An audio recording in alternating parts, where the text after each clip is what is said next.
On va peut-être penser à réduire nos déchets aussi. Véritable défi que certains ont décidé de relever, Laure. Oui, et à ce sujet-là, vous avez peut-être suivi l'expérience d'un journaliste américain qui est expert en environnement et qui s'appelle Rob Greenfield. Alors lui, il a décidé de sensibiliser les Américains à leur production de déchets. Et pour ça, il s'est lancé un défi assez original, vous allez le voir pour ceux qui n'auraient pas suivi.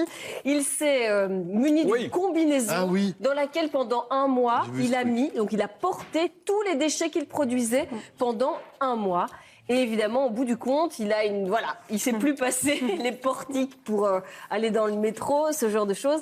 Et donc, l'image est intéressante parce qu'elle permet une vraie prise de conscience. Il y a un effet visuel, on voit. Voilà, exactement. C'est une image qu'on peut dire très, très forte. Mais on ne va pas inciter tout le monde à faire la même chose parce que sinon, la vie de famille pourrait vite devenir... ça sent vite la peau de banane. Ça pourrait vite devenir un petit peu compliqué. Mais on rappelle quand même que nous tous, chacun d'entre nous, on génère 400 kilos de déchets par an. Ah waouh 400 kilos aujourd'hui de déchets par an. C'est énorme. Forcément, et c'est pas Hubert qui va me contredire, nos grands-parents généraient beaucoup moins de déchets. Pourquoi ? Parce qu'on récupérait beaucoup, on jetait moins, et puis il y avait beaucoup moins d'emballage. Et puis petit à petit, doucement, on a plongé dans l'univers du suremballage, des produits préparés, suremballés, les blisters anti-vol pour les jouets, les portions individuelles, etc. Maintenant, on se rend bien compte qu'on a déconné, mais faire marche arrière est parfois un petit peu difficile, même s'il y a une vraie prise de conscience. L'idéal serait d'arriver au zéro déchet ? Ouais, alors zéro déchet, oui, comme vous dites, c'est l'idéal, mais c'est pas forcément évident, surtout quand on a une vie de famille. Ceci dit, à propos de famille, il y en a qui ont décidé de tendre vers le zéro déchet. Ils n'y arrivent pas encore tout à fait, mais ils sont bien partis et surtout, ils sont très motivés. Regardez ce reportage de Sofia Kotsoglou. Dans cette famille bruxelloise, la plupart des restes atterrissent dans le compost. Du coup, les poubelles sont très légères. On ne les sort d'ailleurs qu'une fois tous les 3 mois. Nous, la dernière poubelle qu'on a sortie, c'était une poubelle de cet équivalent-là, mais remplie, et qui faisait juste 5 kilos. Pour tendre vers le zéro déchet, la famille Bourguignon a arrêté de faire ses courses dans des supermarchés et privilégie désormais les commerces de proximité.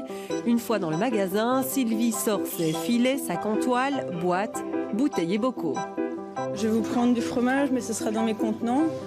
Ici, Dans son panier de courses, uniquement des produits sans emballage. Quand il y a un emballage, vraiment du plastique, là je refuse et je dis je ne prends pas du tout ce produit-là. Et donc soit je m'en passe, soit je trouve une alternative, soit je vais dans des magasins qui se développent de plus en plus comme ceux-ci, où on peut trouver énormément de vrac.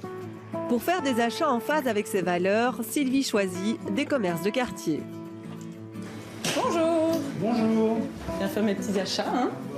Voilà, je vous donne mes bocaux. Pas de quoi perturber Freddy le boucher qui joue le jeu des contenants avec grand plaisir. C'est tout à fait aussi simple que de servir avec un papier ou un emballage. Pour moi, ça revient exactement au même. Ça ne me pose aucun problème. J'ai 1 ou 2 clients qui sont peut-être 70, 75 ans et ça fait 20 ans qu'ils viennent avec leur boîte. Ils récupèrent les boîtes constamment, que si on leur en donnait, ils revenaient déjà avec. Le choix d'un mode de vie sans déchets, c'est aussi effectuer la plupart de ses déplacements à pied ou à vélo, y compris pour ses 2 filles, Ouna et Naïs. On va manger les filles ? Oui. Tu m'aides à mettre la table, Naïs ? Et voilà à quoi ressemble un déjeuner zéro déchet. Les enfants apprécient et défendent ces repas sans emballage. Maintenant, ça glute plus trop le plastique et vu que j'ai l'habitude maintenant de manger des choses qui n'ont pas été entourées de plastique, ben alors ceux qu'on mange avec du plastique, c'est pas super bon. Et de fait, quand on passe la cuisine de la famille au peigne fin, quasi pas d'emballage, tant dans les placards que dans le frigo, avec tout de même quelques exceptions. Encore un petit peu comme par exemple la crème fraîche. Alors là, on a possibilité d'en trouver en consigné, par exemple. Mais le problème, c'est qu'on remarque qu'elle devient très vite mauvaise. On a une consommation assez peu régulière de la crème fraîche. Donc pour le moment, on reste avec le tétrabrique ou les petits pots en verre. Mais on en consomme très peu. Pour ce qui est le lait, on a le lait, ça c'est pour nous une catastrophe.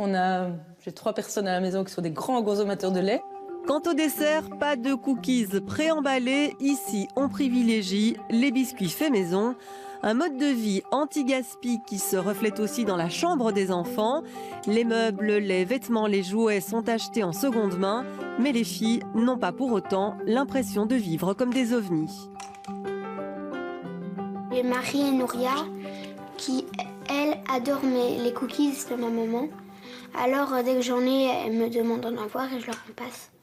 Et donc, c'est plutôt tes copines qui sont jalouses de tes biscuits que toi de leurs biscuits.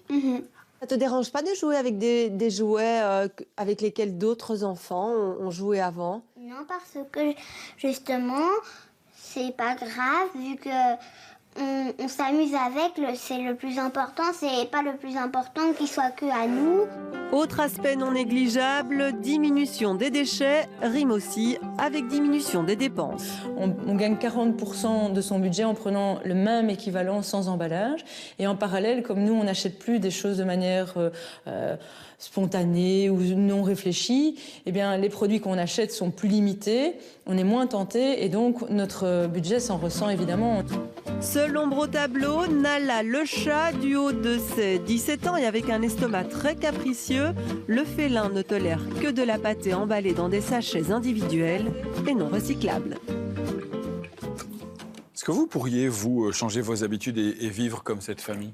J'essaye vraiment. Moi, je vais énormément dans des magasins en vrac et c'est vrai que c'est pas compliqué pour tout ce qui est lessive, pour tout ce qui est produits vaisselle. Enfin, j'essaye de le faire aussi moi-même. Et puis, c'est facile. T'achètes du riz, des pâtes, tu peux le faire en vrac. Ça change pas grand-chose. Hubert, qui fait tout avec toutes les recettes qu'on a déjà eues. Vous faites votre savon, vous faites...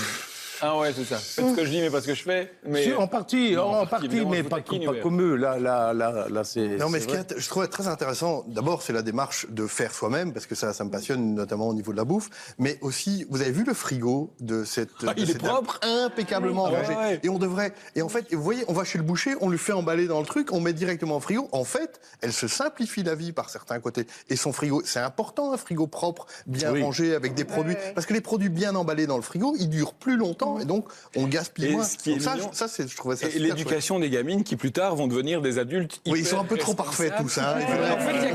On voudrait les voir avec un Tu sais quoi, boulety, quand même. Il n'y a que le chat qui pose problème et qui mange des sachets en boîte. Faudrait peut-être un jour J'ai le pas même aller à la chez le maison. boucher Voilà. et C'est manger vrai. le chat. Et le recyclage aussi, les déchets organiques qu'on va recycler, ça commence à avoir de plus en plus de succès. on est Bruxelles, d'accord. hein. Alors- On a critiqué ça, mais maintenant ça commence à marcher. Mais la papesse de ce mouvement à l'échelle mondiale, elle s'appelle Bea Johnson.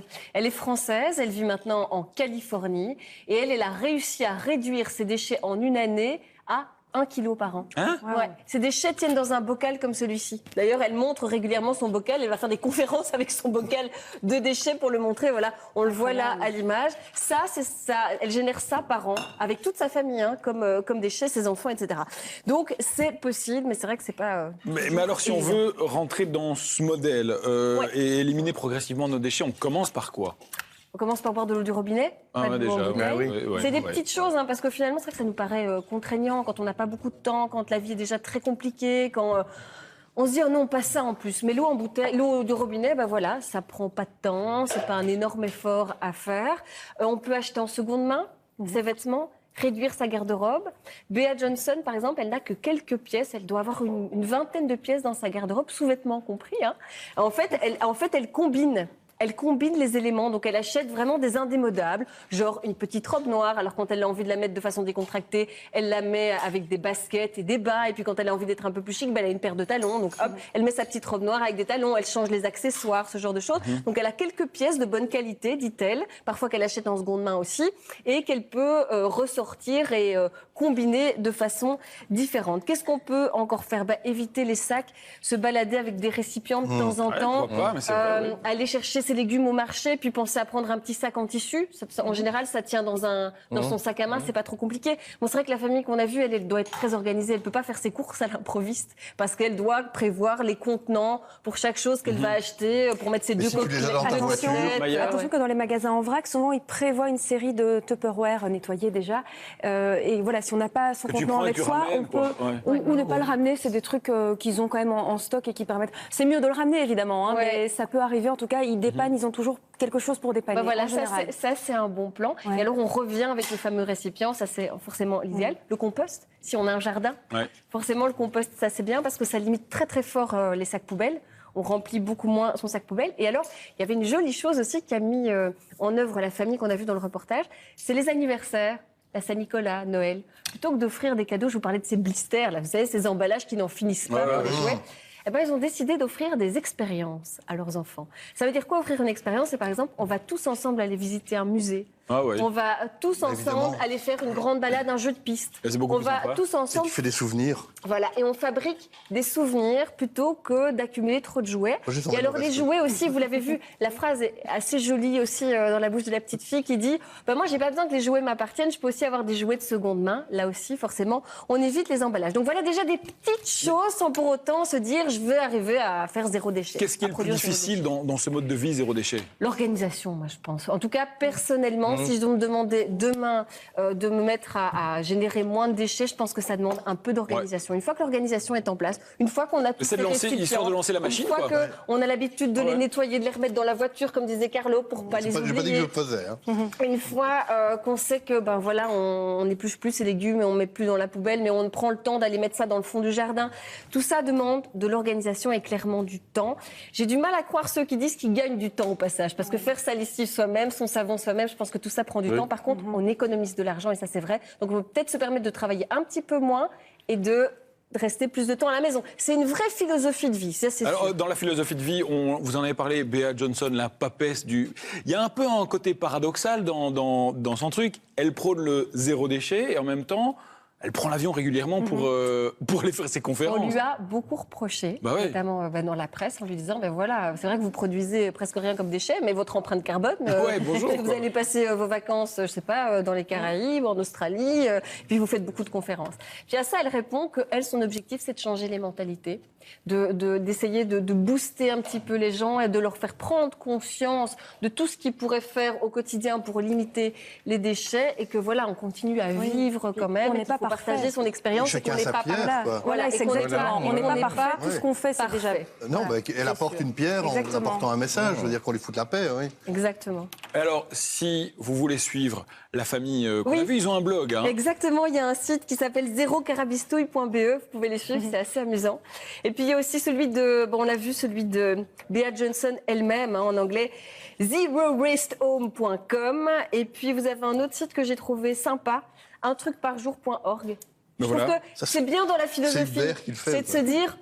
Tous les jours, je peux faire quelque chose pour réduire mes déchets et pas tout d'un coup bouleverser complètement mon mode de vie. Alors, avant de jeter vos canettes ou autre truc, on peut aussi gérer les déchets de manière intelligente et faire un peu de récup. Raphaël, depuis le début de l'émission, nous a promis une machine à popcorn. Raphaël, Oui. est-ce que ça fonctionne, ce truc? Écoutez, on va ne le nous en dit tester. pas trop. Non. On va y revenir après la pause, mais...